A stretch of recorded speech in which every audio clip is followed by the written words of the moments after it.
Yo, what up, though, man? I got my guy in the building, Smooth Vega. How you doing, man? Man, doing good. How you doing, man? Hey, trying to make it, man. 2020 is one of those years, man. It got its ups, it got its downs. But for me, other than the pandemic itself, bro, it had a lot of ups for me. You know what I'm saying? Spend time with the family, kind of game plan and strategize. It's like God sit everybody down for a little bit. How 2020 been for you so far? It's been good, man. And with that being said, I want to congratulate you on this platform, man. I've been keeping up with it, man. And, one thing about me, anytime I see somebody doing their thing, I want to be part of it. I mentioned to you off the record that, when the Real Life Street Stars started their YouTube channel, I reached out to them instantly, man. I was actually like their second or third interview, man. So I had reached out to you sometime back, and I love what you're doing, man. Congratulations on the platform, for real, man. Hey, man, I appreciate it, man. And yeah, shout out to Real Life Street Stars, man. Like, definitely seeing them dudes going from where we were in the same building to, definitely a place you have to stop through when you come to Dallas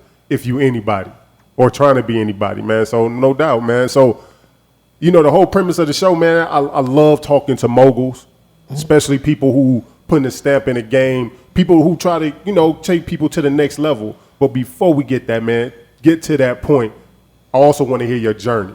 So who is Smooth Vega? Like, what is the origin of young Smooth Vega?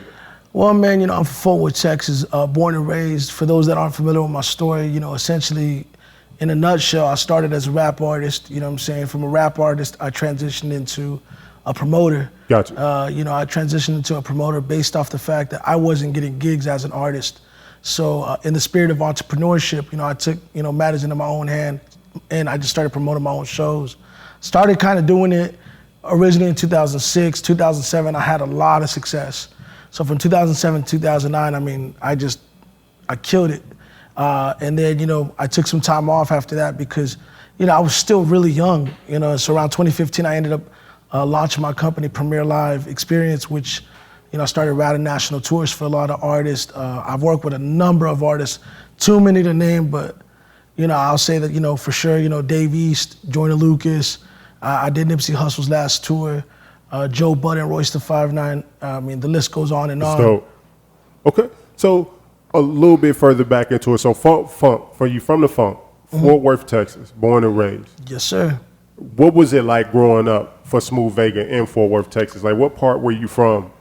Yeah, hey, man, you're my own stomping grounds, man. I actually did right here in the North Fort Worth, Diamond Hill to be exact. For me, it wasn't so much that it was difficult. It was normal to me. You know what I'm saying? Gotcha. So I never really looked at it as a disadvantage or I'm from the hood or whatever. I was just, young Hispanic kid. I was always ambitious. Gotcha. I always knew I wanted to do something. I always found myself doing little things that the normal kid wasn't doing. You know what I'm saying? I remember in second grade, man, I had all my classmates do a drawing contest, and the winner I gave him 50 cents. You know what I'm saying? So I knew from that point forward I was different. But yo, man, it's funny that you mentioned that, the whole thing about Fort Worth, because I didn't even say, man, I got inducted into the Fort Worth Music Hall of Fame in 2019. Hey, man, congrats on that. That's dope. Nah, man, I appreciate it. And like I said, coming from where I come from, it's not so much that it's not expected, it just has never happened. No doubt. You know what I'm saying? It just never happened. So, to be able to get into that position, it's a lot of hard work and dedication. But yeah, from where I came from, it's just normal to me, man. I love it, man. That's who I am. That's the origin, No doubt. So, like in the black community, especially in the South, you still see a lot of gang bangers. So you see a lot of Bloods, you see a lot of Crips.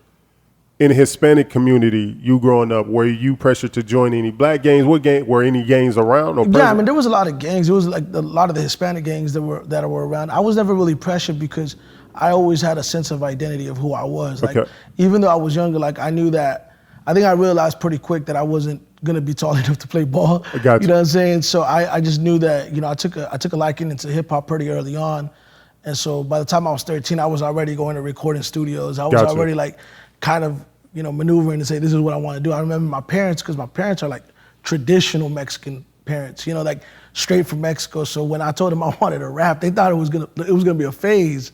So I got all my clothes embroidered and all my shirts airbrushed, yo, this is who I am, I'm smooth, you know what I'm saying? Got you.